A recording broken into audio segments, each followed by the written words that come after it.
Thank you, dear devotees, for inviting me once again to join your kind spiritual circle as we continue our journey through this beautiful Srimad Bhagavatam. Om Namo Bhagavate Vasudevaya. Om Namo Bhagavate Vasudevaya. Om Namo Bhagavate Vasudevaya. So today we are reading from the Srimad Bhagavatam, Canto 3, Chapter 1. We'll be covering two texts, 37 and 38. Kim va krita geshvagamatyamarshi Bhimo hivadirgatamam vyamunchat Yasyangripatam ranabhurnasehe Margam gadayascharato vichitram. Translation and purport by His Divine Grace, A.C. Bhaktivedanta Swami Srila Prabhupada. Srila Prabhupada ki jai. Translation. Please tell me whether the unconquerable Bhima, who is like a cobra, has released his long-cherished anger upon the sinners. The field of battle could not tolerate even the wonderful playing of his club when he stepped on the path. Purport. Vidura knew the strength of Bhima. Whenever Bhima was on the battlefield, his steps on the path and the wonderful playing of his club were unbearable for the enemy. Powerful Bhima did not take steps against the sons of Dhritarashtra for a long time. Vidura's inquiry was whether he had yet released his anger, which was like that of a suffering cobra. When a cobra releases its venom after long-cherished anger, its victim cannot survive. I'll move on to the next verse, verse number 38.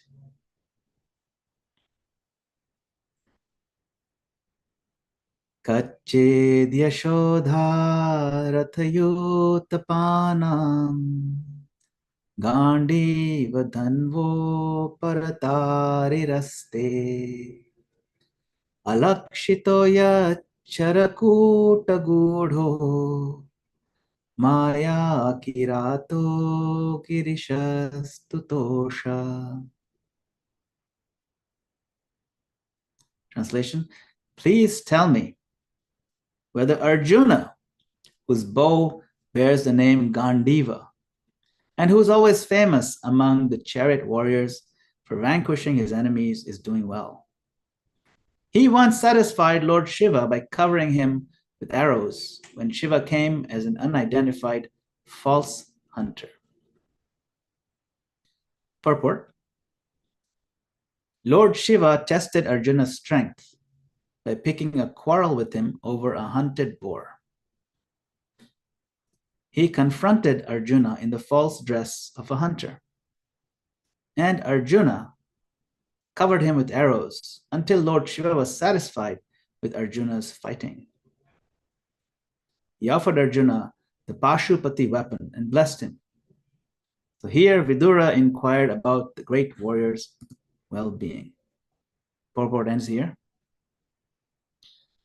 Om Ajnana-timirandasya Jnananjana Shalakaya Chakshurunmilitam Yena Tasmai Shri Gurave Namaha.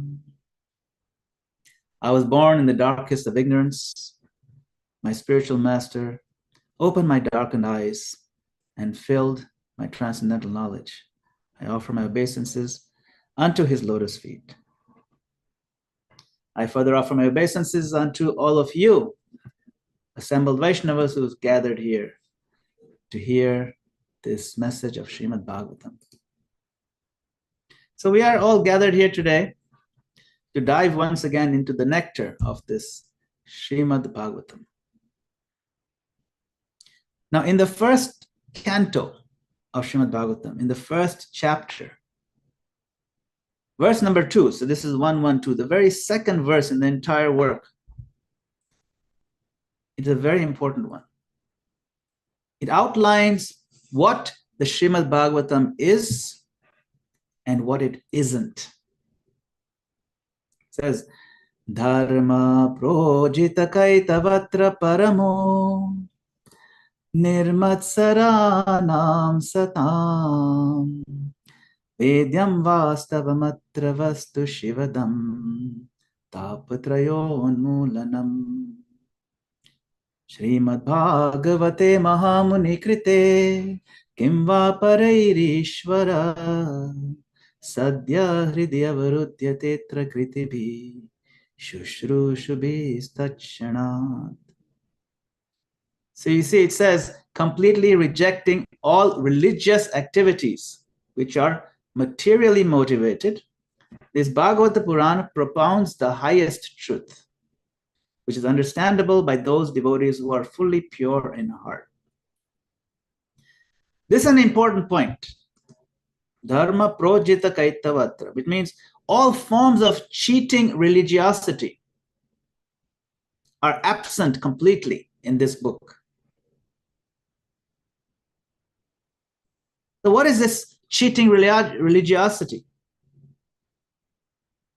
This refers to Vyasadeva's initial idea of attracting people with enticements of material gifts to get them to accept some form of higher power, gradually to take to spiritual life. And he would say, you join this Vedic system, it's really nice. You'll get good things. You get a lot of money, you'll get long life, things like that. This was his initial idea.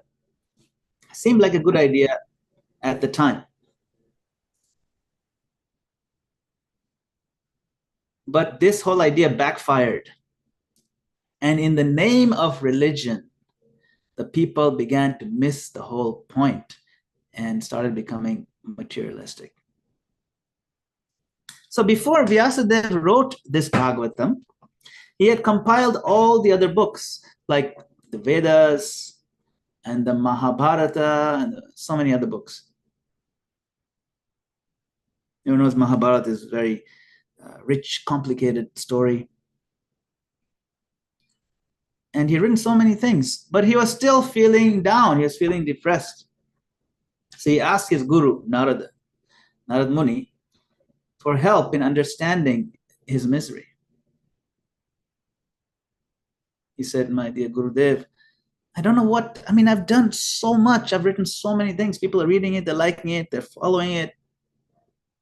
Why do I feel this emptiness in my heart? Like I've done something wrong. Narada said, you have not actually broadcast the sublime and spotless glories of the personality of Godhead. That philosophy, which does not satisfy the transcendental senses of the Lord, is considered worthless. Although the great sage, yes, you have very broadly described the four principles, beginning with religiosity, dharma, artha, kama, moksha. You have not described the glories of the Supreme Personality, Vasudeva, Lord Krishna. The people in general are naturally inclined to enjoy materialistic life. And you have encouraged them in that way, in the name of religion. This is verily condemned and quite unreasonable. Because they are guided under your instructions, they will accept such activities in the name of religion and will hardly care for prohibitions. So Narad Muni, he diagnosed the root cause of the depression of Vyasadeva. So then Narada told Vyasa, describe Lord Krishna's glories exclusively, without any side distractions or gimmicks or enticements. Don't do that. So we get this Srimad Bhagavatam. This Bhagavatam is the mature, ripened fruit of the Vedic tree that Vyasa wrote in his ultimate maturity. Now, Vyasa had written this incredible story called the Mahabharata. This is not a fictional novel. This Mahabharata is called Itihasa. Itihasa means history. Iti means in this way. Hasa means it happened. It happened in this way. So it's not just a novel, it's history.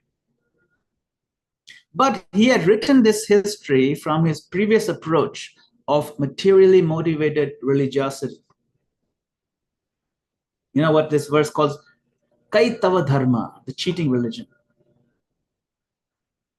So when he written it from his previous approach of that materially motivated Dharma, now he felt the need of basically retelling the same history, but from the angle of pure devotion to the Supreme Lord. So he corrected his mistake by rewriting in some way the Mahabharata. So, if you want to see the detail of Mahabharata, you can read the Mahabharata, no problem.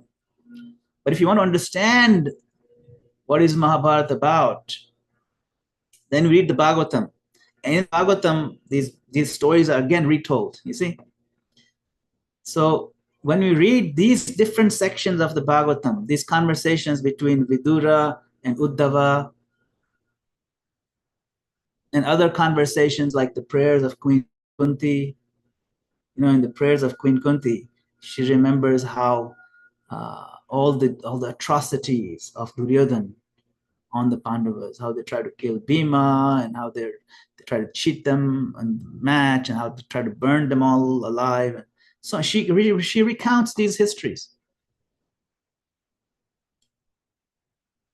So these same stories of the Mahabharata, they're seen as flashbacks in the Bhagavatam.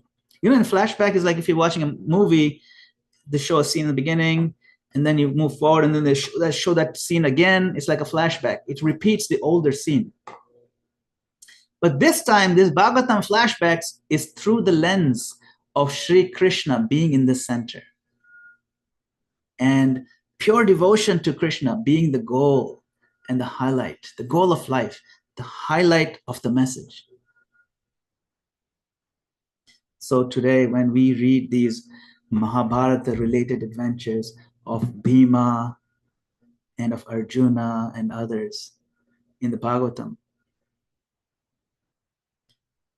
we must fully appreciate and understand that in this sacred Srimad Bhagavatam, every single chapter, every single verse, every single word has one and only one aim: to bring us all to the platform of pure devotional service to Krishna. Now, some of the other books by the very same author, by the way, they're not amala, they're not spotless, they're not fully pure. This Srimad Bhagavatam is known as Amala Puran, spotless Puran.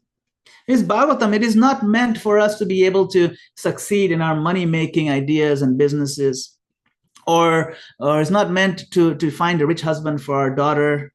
It's not meant for us to get more recognition, so our so-called, for our so-called this high standard of living from our neighbors. They'll see us and they'll feel jealous. No. That is not the goal of Srimad Bhagavatam. This Bhagavatam is meant for us to become like how the Lord himself wants us to become. See, devotees of Krishna engaged in loving devotional service. That's what he wants. We want to be that. And we want to be devotees of the Lord, but sharing with others this good fortune with, as effectively as possible. And also really feeling the bliss and the happiness that comes from devotional service. That's what the Bhagavatam is all about. That's where we need to go. Let's take a look at this chapter we're studying today. This chapter is chapter number 1 of the 3rd canto. So in the beginning of the chapter, right, we see how Vidura Vidura is the brother of Dhritarashtra, the king at that time. So we see how Vidura was invited by his brother Dhritarashtra for advice. Vidura said, hey, look, my dear brother, your son Duryodhana is offense personified. Why? Because he's envious and antagonistic to the Supreme Lord Krishna. So you see, right away, even this point, when Vidura is criticizing Duryodhana to his father, to Duryodhana's father Dhritarashtra, even this point is Krishna-centric. It is not that Duryodhana is an ineffective manager, or he doesn't know how to handle the kingdom properly, or doesn't know how to fight properly, or he's weak. No. Duryodhana's disqualification, primary disqualification, is that he is a non-devotee and he actively acts against the Supreme Lord. He's envious and he's antagonistic. And that is his great misfortune, and that is his big disqualification. He's not Krishna conscious. Again, you see this point, it doesn't bubble up so much in the Mahabharata, but in Bhagavatam, it's put in those words from the point of view of Krishna. Now, Duryodhana then gets very angry, and he very offensively throws out Vidura after making this very painful, insulting remarks. I mean, Vidura is a respectable uncle. He's the brother of his father. When Duryodhana said this, Dhritarashtra didn't speak anything, because Duryodhana is such a powerful influence on everybody, and he was quite evil. And Vidura, who was a personification of Dharma, he's in fact Dharmaraj himself. He's Yamaraj himself, taking birth here. You know, he puts down his bow calmly and starts walking away. Starts walking away to do what? To go and visit and see the places where Krishna is worshipped. Again, a Krishna-centric point. It's that same Mahabharata story, but with Krishna consciousness front and center. We don't find this so much in the Mahabharata. It's there. It's kind of, you know, in the background. But in the Bhagavatam, it gets into the details. This Bhagavatam has several verses detailing this point about where Vidura goes. It's not just a passing reference, oh, he went for pilgrimage. No. It says he began to travel alone, thinking only of Krishna, through various holy places like Ayodhya, Dwarka, and Mathura. He traveled where the grove, hill, orchard, river, and lake are all pure and sinless, and where the forms of the unlimited Supreme Lord decorate the temples. Thus he performed the pilgrim's progress. While so traversing the earth, he simply performed duties to please the Supreme Lord Hari. His occupation was pure and independent. You see, the Bhagavatam doesn't glaze over this point. It zooms into this point, that he traveled thinking only of Krishna. You bow down on these temples. You know, it is a Krishna conscious, Krishna focused message everywhere, even as we're going in and out of these amazing stories. See? That's something for us to notice. That's something for us to appreciate. That's why we can read the Bhagavatam from anywhere and we will benefit from it. And the story continues, and Vidura meets Uddhava. And he asks Uddhava how each of the different members of the Yadu family are doing. And he highlights Krishna throughout this discussion as well, you see. For example, in earlier verses, Vidura asks Uddhava, please tell me whether Akrura, the son of Shvapalka, is doing well. Akrura, he is a faultless soul surrendered unto the personality of Godhead. He once lost his mental equilibrium due to his ecstasy of transcendental love for Krishna and fell down on the dust of a road which was marked with the footprints of Lord Krishna. So you see, even this question of how is Akrura doing, he didn't just say, how is Akrura doing? No. Even this glorification of Akrura, the very identity of Akrura is centered around Akrura's ecstatic love for Krishna. So we cannot but love and appreciate Krishna more and more and more when we see the story of Mahabharata through the eyes of these pure devotees, through the wordings of Vyasadeva, as he's written, the Bhagavatam is centered around Krishna. And the verse prior to today's verse, he asks about the Pandavas. Of course, even today he asks about Bhima, he asks about Arjuna, but prior to this one, he asks about Pandavas in general. What's special about this? The same thing. Yesterday's verse, the previous verse, he says, also let me inquire whether Maharaj Yudhishthira is now maintaining the kingdom according to religious principles and with respect for the path of religion. Formerly, Duryodhana was burning with envy because Yudhishthira was being protected by the arms of Krishna and Arjuna, as if they were his own arms. So what's the point? Krishna is not left out. Krishna is the point. He is the main point. So now coming back to today's verse about Bhima and Arjuna. See, Bhima had been boiling inside with the fire of revenge burning hot. When Draupadi was insulted in the assembly, everybody was very angry. Nobody was more angry than Bhima. Bhima's nature, of course, is he boils over very quickly, and he's also very powerful. He can just smash out all these people. He turns into like a Hulk kind of being, and he just destroys everybody, and he gets angry. Now, even though Bhima was so angry, he listened to his brother Yudhishthira, and he kept quiet. He didn't act at that time. Bhima, who is known worldwide for his destructive anger. So here the message we see in the analogy that Vidura gives, it's like the cobra holding on to its poison. He feels like striking, but he holds on, gathers more and more poison. It's very, very intense. And the poison gets more concentrated. But he did not release it too early.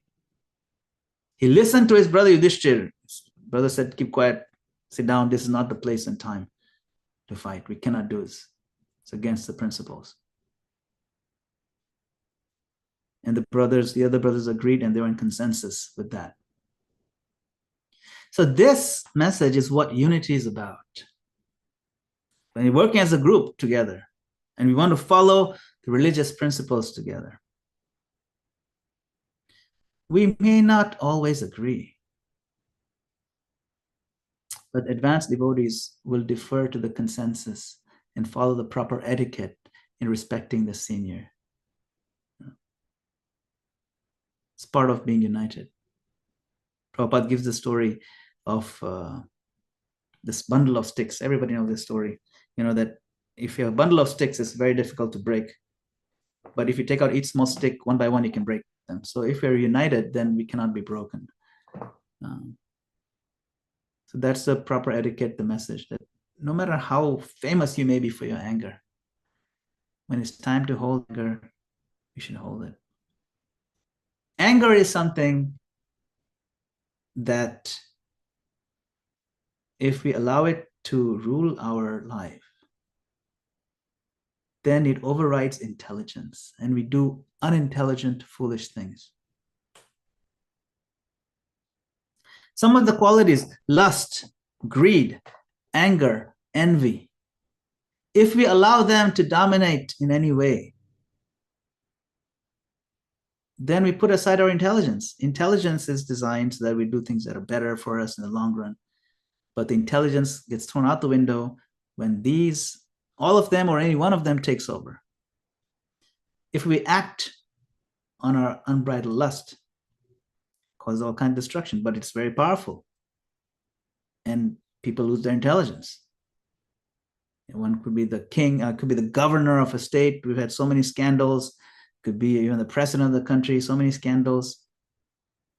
It completely throws out their reputation because they acted on it. They lost their intelligence.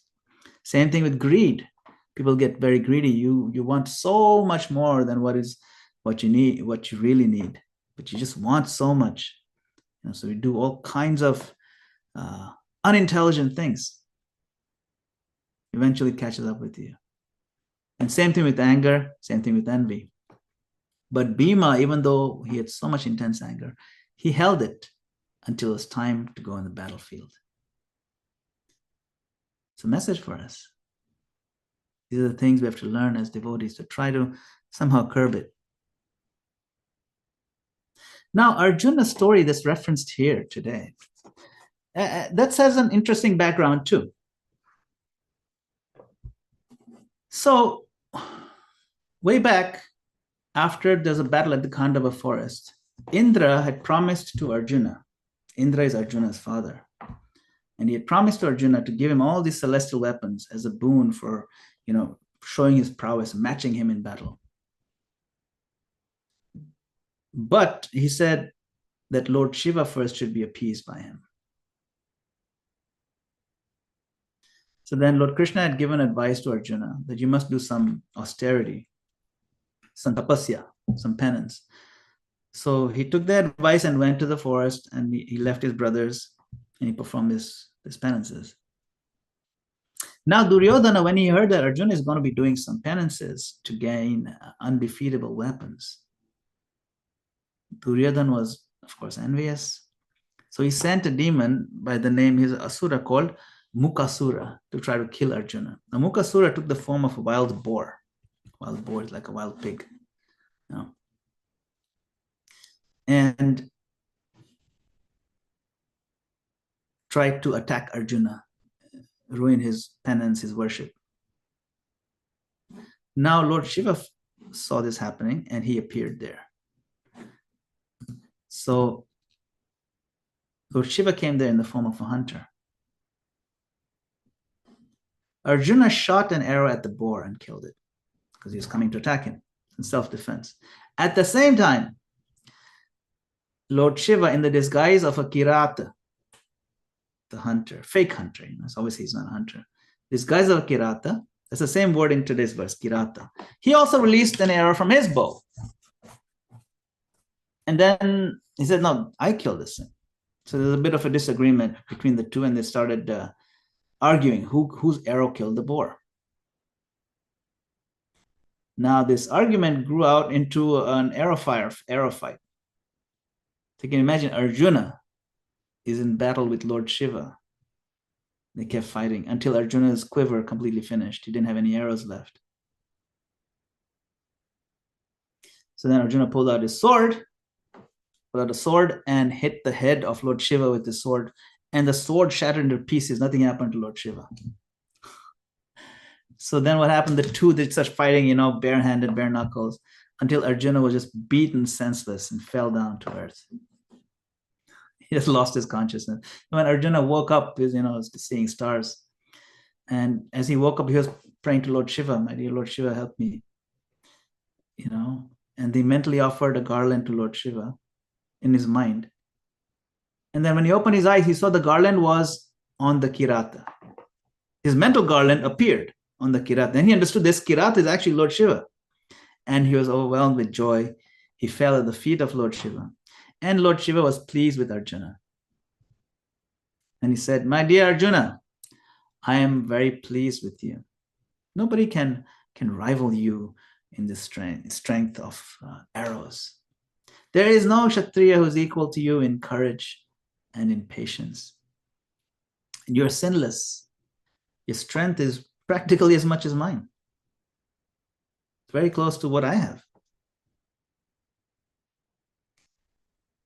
So he says, I am pleased with you and I will grant you this irresistible weapon, this undefeatable weapon called Pashupata Astra. So then Lord Shiva and Mother Parvati also offered, they offered their darshan in the original forms, and they blessed Arjuna with this Pashupat Astra.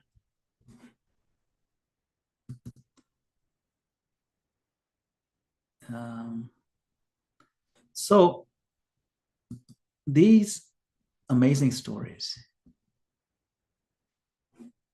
they capture our minds and hearts. We learn these deep values of honor, of justice, of truth from them when we read these Mahabharata stories. This can make us better persons if we listen carefully and look for ways to improve our own behavior, our own attitudes. But above all, the words of the Bhagavatam, the Srimad Bhagavatam, they infuse our consciousness with pure love for Krishna. This is the nectar that our soul has been thirsting for over so many lifetimes. This study of Bhagavatam, this lifestyle of Krishna consciousness, we are not bereft of all the wonderful, of all the deep satisfaction that comes from, seeing these stories, learning about them. They're entertaining. They're eye-opening. They're refreshing. We don't need to watch mundane entertainment when so many mind-blowing things are available in Srimad Bhagavatam. And like we explored today, practically every word is glorifying Krishna from one angle or another. And so we're not bereft of these satisfying, intriguing, entertaining aspects of life. In fact, if we follow Krishna consciousness according to Bhagavatam and as in the modern world as laid out by Srila Prabhupada, we will not be having any shortage or lacking in anything at all. I'm not just talking basic food and water. I'm talking every aspect of life. The refinements of art, of poetry, of music, of dance, of culture, of intrigue, of science, of politics, of sociology and psychology, and all these things that interest different people at different levels. It's all there in the Bhagavatam. There's no shortage of anything. And all of that is done with Krishna in the center. It's like a cloth that's infused with nectar. And that cloth is what this Bhagavatam is made of. And no matter where we touch, that nectar will flow with profusion. And we can drink from it.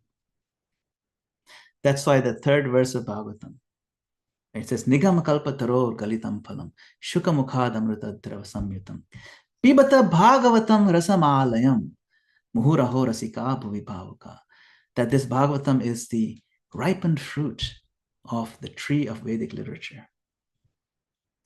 And the fruit is such that it's like, it may look like a mango or something, but it's drinkable. You drink it. Pibata means you drink. Pibata Bhagavatam rasamalayam. So those who are connoisseurs, connoisseurs means really know what is high taste. Those who are connoisseurs, they're called rasika. This is the third verse of the Bhagavatam. It says, Rasika bhuvi bhavuka. It says, O expert and thoughtful men, relish the Bhagavatam, drink it. It is the mature fruit of this, right? Nigamakalpatur. Thank you for sharing that. Shuka mukhad amrita drava samyutam. Shuka refers to Shukadev Goswami, also refers to the parrot, Shuka. When a parrot touches the fruit, it certifies that this is a ripened fruit. And pibata means we're drinking this beautiful rasa, the juice, the juicy. And it gives so much satisfaction. So we talked about the previous verse to that. It says the Bhagavata will not have any traces of cheating religion. So what we explored today, we kind of went through the chapter up to this point. And we were looking for hints. Wait a minute, is this really living up to the promise of that second verse? Is it really talking about Krishna as a focus? Is it excluding cheating religion? We saw it. Yes. Every verse points to Krishna. Every story and the sub-story within it highlights Krishna's love for his devotees love for Krishna, Krishna's beauty, his pastime, his name. This is the nectar that our soul has been thirsting for over so many lifetimes. Let us take this moment right now, right here, July 24th, 2024. Let's take this moment to rededicate ourselves to this practice of drinking deep from this well of sweet elixir of Srimad Bhagavatam daily. Nityam Bhagavata Sevaya. Nitya means all the time. Nityam can also mean daily. If we can do daily a little bit, then our soul will dance. We will not seek in the outside world the happiness that the soul is seeking. We will not seek in the wrong places. We will not seek nectar in the jars of poison. They have a label of nectar on them, but they are poison. In the material world is full of that. Let's not run after those fake nectar that end up hurting us. No, we will not seek it because we are satisfied when we drink this every day. And let us wholeheartedly chant with love and affection the holy names, the Mahamantra, Hare Krishna, Krishna Krishna, Hare Hare, Hare Rama, Rama Rama, Hare Hare. Let us chant our japa with great relish, with great depth. Let us sing our kirtan with great joy, great affection for Krishna. Let us raise our hands together with our devotee friends. Let us forgive all the minor offenses that people do to us. Let them melt away, let them be washed away by the tears of ecstasy that are streaming from our eyes when we finally realize, my Lord, you're here in your holy name. You've given me this opportunity to sing your holy name, to chant it. My heart is filled with gratitude, and the gratitude overflows in the form of tears, and all those tears cleanse our hearts of all misgivings. Let's look for ways to cry for Krishna. Let us take strongly the association of devotees for whom this practice means something. Let us find those progressive devotees who are serious in their practice. Let us be friends with them. Let us be influenced by them. And then let us then share this with others. We have it today because somebody shared it with us. We cannot pay it back to them, but we can pay it forward by sharing with others. So as we continue through this beautiful Bhagavatam, exploring these wonderful stories and learning something new every day, let us remember to appreciate Srila Prabhupada and the entire line of acharyas, and appreciate our own spiritual masters for their presence in our lives. And chant Hare Krishna with great joy and gratitude. So thank you very much once again. We can pause over here, and if anybody has any comments, questions, discussions, we can do that now. Thank you. Hare Krishna. Srila Prabhupada ki jai. Jai. Jai. Hare Krishna. Thank you so much, Prabhuji. His Grace Madana-gopāla Prabhu. Very beautiful, inspiring Krishna Katha. And dear devotees, if anyone may have questions, comments, realizations you may want to ask or share, please indicate by using the hand emoji or your physical hand, and you'll be asked to unmute to speak or ask your question. When I was just a very little boy, I was very much amazed at my older siblings. I just couldn't understand how they were able to get it and I couldn't get it. That was when I had to put on my sandals, I'll put the left one on my right foot, and I'll put the left one on my right foot, and they will correct me. And when I wear it the way they corrected me, I feel so much ease. And I was wondering, how are they able to get it and I don't get it? So my question I'm about to ask you is like that, because at my point now, I seem to not understand it. So it's bewildering to me. But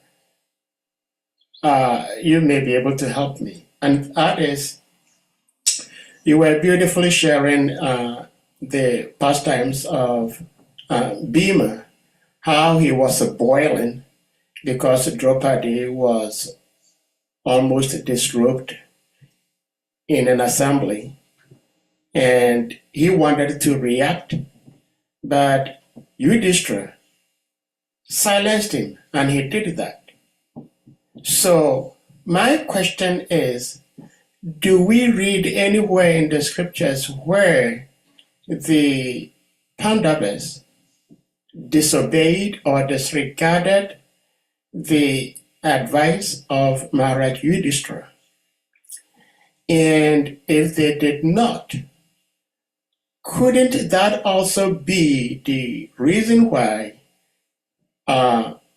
Yudhishthira went into gambling and ended up losing everything, which led to the disrobing of Draupadi? And then finally, do we then follow authorities or we follow truth? If we follow authorities, then whatever the authority says, we follow. Like whatever Yudhishthira said, the Pandavas followed.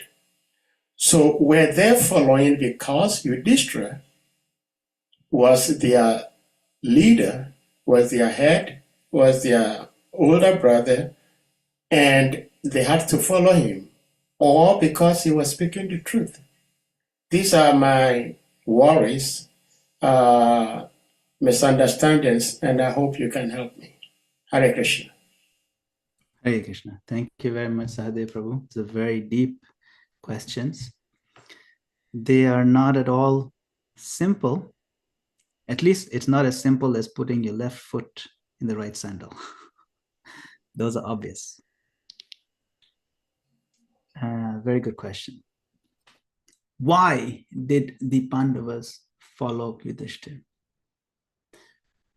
Why should I follow my authority? On what basis?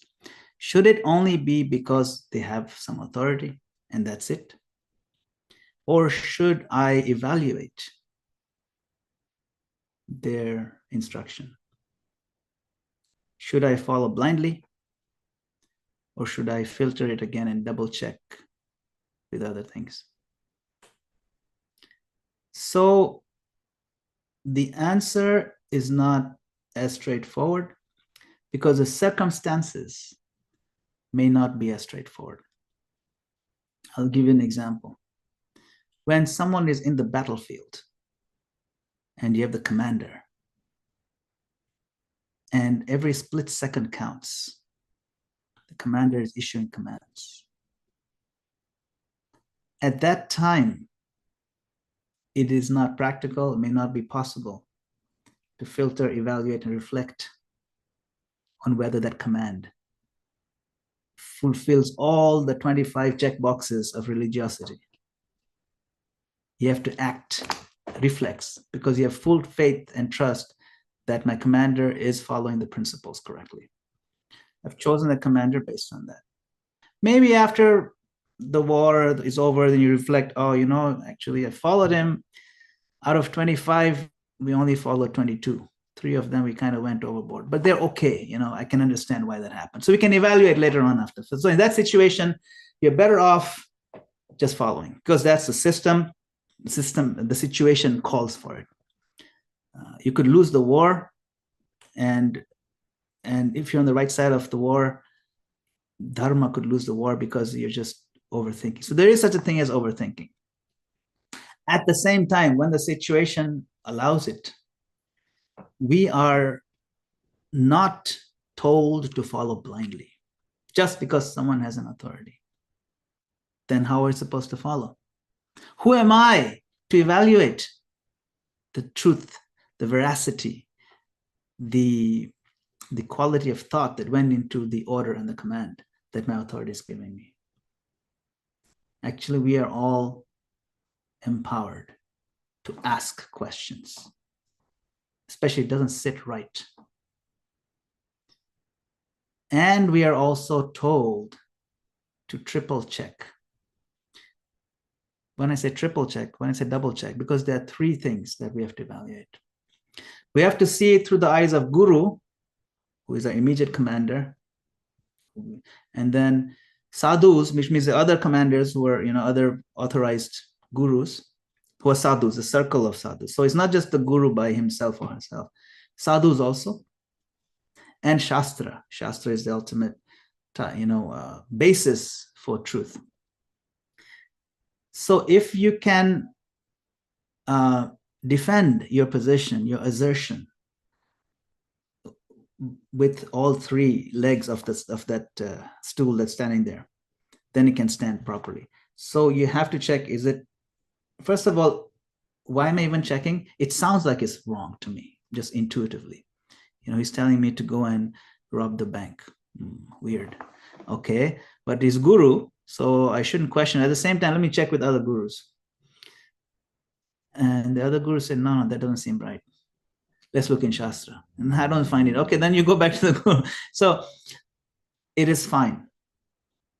And gurus themselves preach this message that check with Guru Sadhu Shastra. There's no guru who says, only listen to me, don't look at Sadhu Shastra, right? That's in general, okay? But again, even that can be reevaluated. Even that example may not always hold true. I'll give you one example. When Srila Prabhupada was first starting out, ISKCON, and his disciples had only been practicing a few years. At most, when Prabhupada left, nobody had been practicing more than 10, 11 years, maximum. The senior most devotee had been doing 10, 11 years in ISKCON. So everyone was pretty young. So in the first few years, when some of his disciples started asking questions from other gurus and they're getting some conflicting information, Prabhupada said, what's wrong with you? Why listen to them? Just focus on what I'm saying. And said, Prabhupada, these are all... No. You got to understand. Trust me, these guys, they may be my god brothers or whatever, but some of them, not all of them, some of them are clearly envious and they're trying to steal away and diminish me. I know that for a fact. So even that situation, it makes perfect sense to take Prabhupada, the guru, directly. But even there, you have to use some discrimination. You can see the behavior of Prabhupada, his purity, and you can completely wholeheartedly follow him, no issues. But still, they were checking with others. So even in certain cases, that has to be evaluated with your intelligence and with the deep prayer. You see. Now, whether to do something or not to do something, whether it's right or wrong, there is a verse from the Mahabharata where it says, Dharmasya tattvam nihitam guhayam mahajano yena gatah sapantha, that the truth cannot be ascertained by doing deep study of scriptures. The truth cannot be ascertained by this method, that method. It says, the essence of truth is guhayam, it's secret. Dharmasya tattvam, the essence of dharma. Dharmasya tattvam nihitam guhayam. Then how on earth am I supposed to follow dharma? It says, Mahajano yena gatah sapantha. You follow in the footsteps. You see how the great Mahajans have led their lives, how they have worked through these scenarios. And we have to apply some intelligence to see whether that scenario is similar to what we're seeing today. So some intelligence is there, and we apply the intelligence with the faith. And for us in ISKCON, the main Mahajan is Srila Prabhupada, his example, his teachings, his instructions, his purports, his letters, his lectures, his conversations. They all can be seen holistically. And we can apply our intelligence to see that, yes, it seems very likely this is what Prabhupada would advise us to do. So that's what I can offer. I'm probably making it even more complex than you asked, but this is the nature of the world. But if you can evaluate from these 3 points of view, we will be better situated to make the right choice. Well, thank you so much. It seems we have Shima Baraha Prabhu, please give me a mute. Hare Krishna. Please accept my humble obeisances. All glories to Sri Prabhupada. And please permit me to just make one quick comment about that question asked by Sahadev Prabhu. I think I had before that, especially answer to that question, because that question is often asked, why should these people, why should they act submissively in a situation where their independence is concerned? I mean, they became slaves just because they were following their brother. So I think I had another answer to that question, that actually all the Pandavas are one soul in different bodies. I don't know whether that fits, that actually they're all one soul, but in different bodies. And there's a whole lot of kind of a story that illustrates how they came in different bodies. So I just want to chip in that and see whether it actually, because your answer, Prabhu, is perfect. I mean, I cannot disagree with what you said. Not following blindly, and the scriptures also did not encourage us to follow blindly. But in this particular case can be very disturbing. So I got that. I heard that before, and I just want you to confirm that if it is. I mean, if you also know about this. Hare Krishna. Sorry, I'm driving. Yes. No worries. Thank you. It's a great point. Why the Pandavas did certain things in very complex situation. That's also true, that they're really basically one soul spread over 5 bodies. That's one angle to see. So they work lockstep, and yet they still had distinctive personalities. Sometimes they would still argue, but they would still come up with the same. At least they would follow the consensus of Yudhishthira Maharaj for the most part. That particular episode of Draupadi, that particular episode where Maharaj Yudhishthira lost his good sense and just engaged in gambling so deeply. It's almost like a foolish thing what he did. How are we to understand that Dharmaraj can get stuck in something so bad? Well, this is the point of the story, that even Dharmaraj, the son of Dharmaraj, when you start doing these kind of things, because you justify them, right? He had to do it because the Kshatriya Dharma means you cannot refuse a challenge to fight, and you cannot refuse a challenge to gamble. It's part of the Kshatriya Dharma, the code. Okay, so he had to follow it. But by having forced to follow it and to see the degrading effect it has, it highlights for those of us who are not very perfect, stay away from these 4 types of sins. Any one of them can completely destroy you. If Yudhishthira could not be spared, who are we? Don't go to those gambling places. Don't go to any places where the 4 regular principles are being broken, or where we could be enticed. You see, if Yudhishthira could slip down to such a degraded position and destroy so much, who are we? Best is to avoid. So it is to highlight the effect. It's also to highlight the effect of Kali Yuga, because Kali Yuga just begin to creep in. It's said that Duryodhana is the embodiment of Kali Yuga. It's said like that. So it's embodiment of envy toward the Lord. So all those things are connected, interrelated. And the messages, there's so many messages to learn, that even great people who have a lot of discrimination, they can make huge mistakes. 1 point. Second point, in spite of those huge mistakes that we may make in our lives, if we turn to the Lord will always come and rescue us. You see.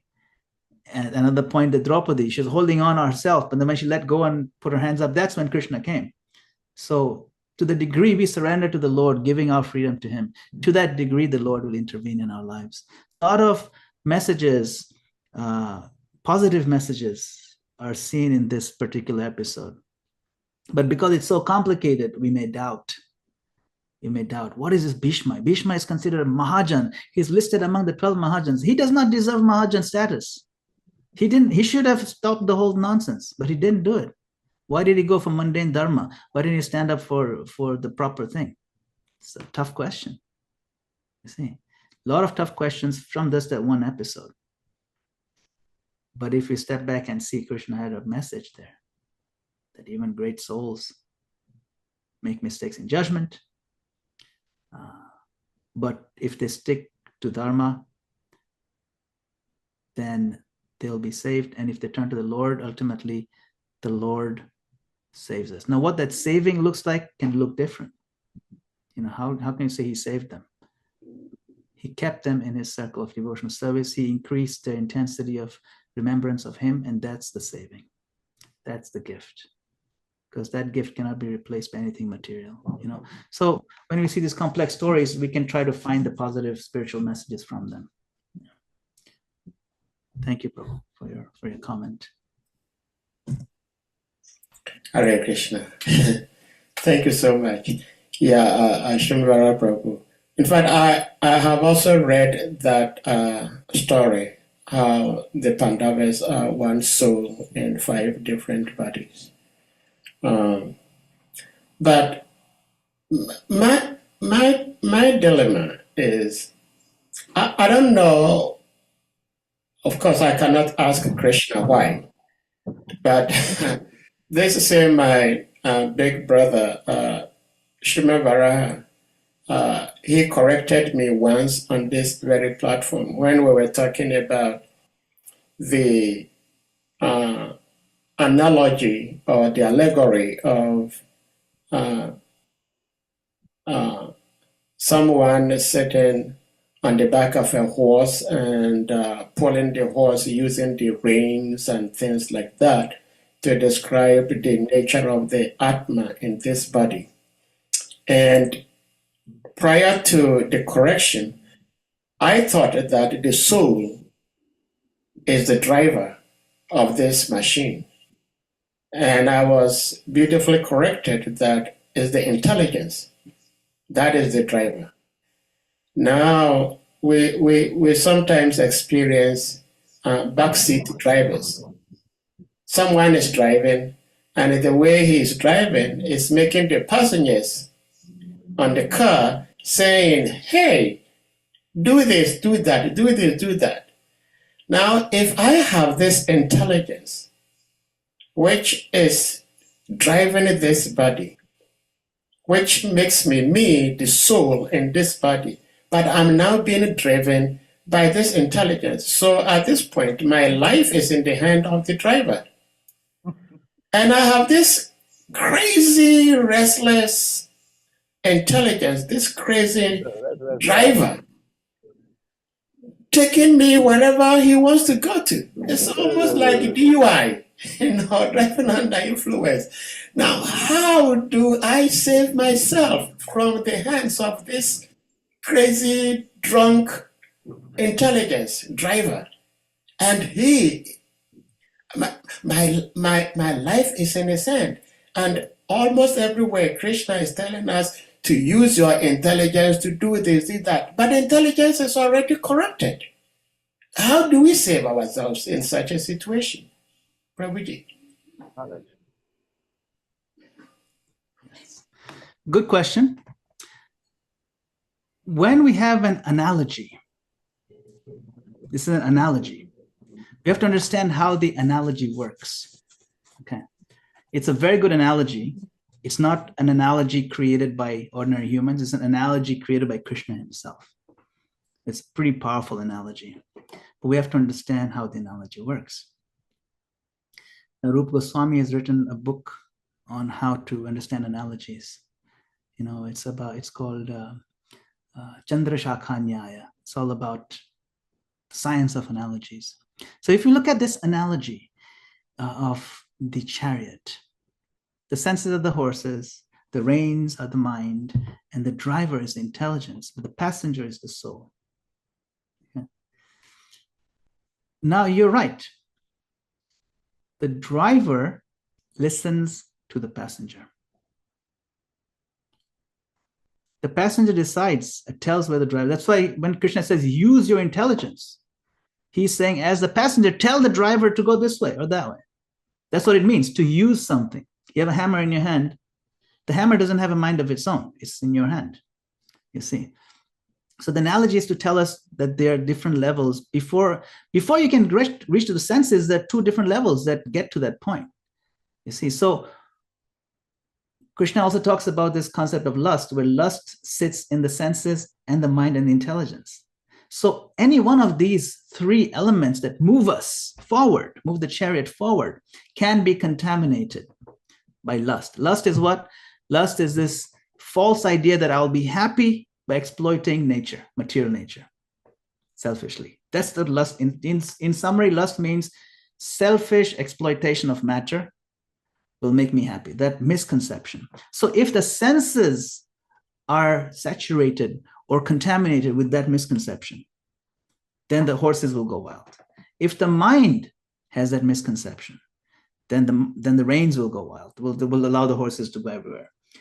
But the worst part is if the intelligence is contaminated with lust, which Krishna says it sits there, then it's even more destructive, because now the driver can use all kinds of cool things to do bad things, all kinds of smart things to accomplish very bad things. So we as the passenger have to understand these are the different doers, but ultimately it is my desire that drives everything. You see? That's why, who is the actual doer? Arjuna asks in the Bhagavad Gita, Krishna says, actually, the three modes are the actual doer. Or he says, no, I am the ultimate doer, Arjuna, right? Or he says that the soul is the actual doer. In different places, he says different things. So which is the actual doer? Who is doing it? All three of them are doing it. You see, how can all three of them do it? I'll give you an example. This example helped me understand this whole picture. Okay, you know how in the carnival, there's a carnival, and there's a little game that there's a little plate there, and a kind of thing goes up all the way, and it hits the bell, and you have to hit that plate with a big hammer. You know, have you seen that? You hit a big hammer, and if you're strong, and the thing goes all the way top and rings the bell, you get a prize, right? So the little kid who's 4 years old, 3 years old, a little 4-year-old kid, he wants to play. He can't even move the hammer, but he says, Daddy, I want to play it. I want to win the teddy bear. So Daddy says, okay, let's go. And Daddy gives the money, and the boy holds the hammer, but the father also holds the hammer. You see, then they hit the plate together, and the thing goes to the top and rings the bell, and it gets a little teddy bear, right? Who is the doer here? Is it the father? Is it the son? Is it the hammer? It's all three. The hammer, without the hammer, you couldn't have done it. Hammer is the three modes of material nature, right? Without the father's strength, he could not have even moved the hammer. But without the child's desire, that whole thing would not have happened. So we are the child. Krishna is the father, and the material nature is the hammer. The desire is coming from us. The energy and ultimate strength comes from Krishna, and the facility is the creation of Krishna, which is the three modes. So all three are doers. So then when Krishna tells Arjuna, you use your intelligence, means you direct the driver where to go. Ultimately, it boils down to us. His whole creation was created for us by Krishna. He doesn't want to create this. He does it reluctantly, so we can pretend that he doesn't exist. That's all. He doesn't like it, but he does it. So that's, once you understand the whole picture, then things become a lot clearer, that I should be just careful what I desire, where I direct my desires, and keep my intelligence pure, keep my mind pure, and also my senses pure. Pure means free from selfish, materialistic things, and focus on Krishna. Then we'll be happy from day one. Okay. Hare Krishna, Prabhu. Hare Krishna. Thank you so much for this answer to my question, especially the analogy, the hammer, the little boy, and the father, gives a very, very clear picture of what's going on. Thank you. Dear devotees, does anyone else have something to share or ask? Govinda Prabhu, please, you may. Yes, go ahead, Govinda Prabhu.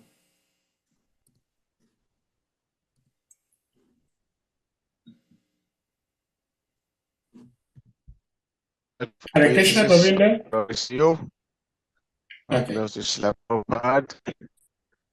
Hare Krishna. Yeah, Hare Krishna. Hare Krishna, Prabhu. Hare Krishna, yes, we can hear you. My respectful obeisances to you. Yeah, and thank you very, very much for your beautiful, beautiful presentation of Srimad Bhagavatam. Actually, this is nectar, and we've enjoyed it very, very much. Thank you so much. Prabhuji, I have one question, and I don't know if you have time to explain a little bit about it for me. The question is concerning the Pandavas being one soul and expanded into 5, or one soul in 5 different bodies. May I know what happened? Who is the original among the 5, and why did he become 5? Yes, it's a good question. So we have to understand some of these points that they're poetic. You know, when 2 people or 3 people are on the same page all the time, you can say we are one. You see, we are one because our aim is the same. We do the same things, and we're so much in love with the goal, and we love each other. So that is the point. So when sometimes we say that there's one soul in 5 different bodies, it is not a literal explanation. It is a rasika, or it is a poetic, to show that they're so close, might as well be one person, like they're breathing in the same, frequency. Because in Bhagavad Gita we learned the soul is indivisible, so you can't divide and bring together. It doesn't work like that. So it's not like one soul is divided, literally speaking. Now there are cases where it is possible where one can expand one's own body and can have multiple bodies. Like, you can have 2 more arms, for example. Or you can even have another whole body that you are controlling. That's also explained. And so in this world, in the material world, the soul can have up to 7 such expansions. That's the limit what you can do. And this is explained in the story of Kardama Muni, where Kardama Muni expanded, I think 7 or 9 or something like that. We expanded into many Kardama Munis, so to accomplish certain things. So that's possible. But it's almost like an extension of your own body. But in the case of Pandavas, they are distinct eternal souls, which have a distinct, unique, each of them a distinct, unique identity and relationship with Krishna. But because they're so united, they're seen as one. Just like the bundle of sticks looks like one thing, That's all. That's the way we can understand these analogies, Right? So, all right, thank you. So it's not like one soul, but that soul divided into 5 and assume 5 different bodies with 5 different characteristics. But because they are all in love with Krishna, and so therefore they were all thinking the same, and that's why we call them, one soul in 5 bodies. Is that yes, exactly. That's why sometimes we hear the phrase "Guru is one." Guru is not 2. We have so many gurus. We have so many Shiksha gurus and Diksha gurus. So what does that mean, Guru is one? So then Prabhupada explains it, that their message is one. They don't speak anything different from each other. You see? So what does that mean to be one? It's achintya bheda abhed. It is inconceivable that they're one, but they're also different. You see? And because we see the unity in diversity, you can see they're one, but they're also different. We can take one more, Bhakta-san, but I do have to get going in about 3 minutes, if that's Yes. Thank you so much, Prabhuji, for your time. Bhakta Hassan, please, you may unmute. Hare Krishna. Hare Krishna, Your Grace, kindly accept my humble respectful senses. All glory to Gurudev, all glory to Shri Prabhupada, and all glory to you, and all glory to the Assembly devotees. Your Grace, please, I'm still kind of confused. If you can explain more further concerning the soul, because the soul, it is said that the soul can never be separated. So, for instance, if somebody expand himself to another body, that particular extra body, what exactly is in there? What is in there? What should you call that?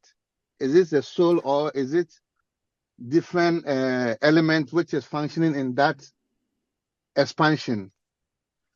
Yes. So how that works, let me explain.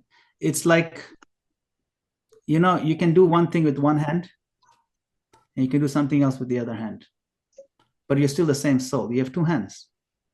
Have you seen some expert people playing the piano where the left hand is playing a whole different thing, right hand is playing a whole different thing, but the soul is the same?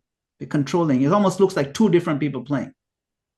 Similarly, the Lord gives the ability where the other body is animated, but there's only one soul. The soul stays in the main body. The other body is like a third hand or a fourth hand, and is connected wirelessly. Like you have the wireless control of the remote control. You see, something like that. But it's the connection is through the subtle body. So the subtle body is shared and distributed across multiple bodies. So the Lord allows that mystic ability, but that's only available to those who have done a lot of tapasya and things like that, So, but it's there. That's how it's explained. Okay. So it's more like the expansion is like artificial or something. Yeah, it's an expansion. You expand further. Imagine you have another third hand or fourth hand. You can do something with your legs, you can do something with your hands, different things. When you're dancing, you can do different things. Similarly, this is a remote control of another body, but that's your body. And then that body is only temporary. It's only there for a very short time, and then it comes back again, merges back into you. Oh, okay. Thank you so much. I understand. Hare Krishna. Thank you. Hare Krishna. Thank you all once again. I do have to leave. Hare Krishna. Thank you, Sadhya Thank you so Prabhu. much, Prabhuji.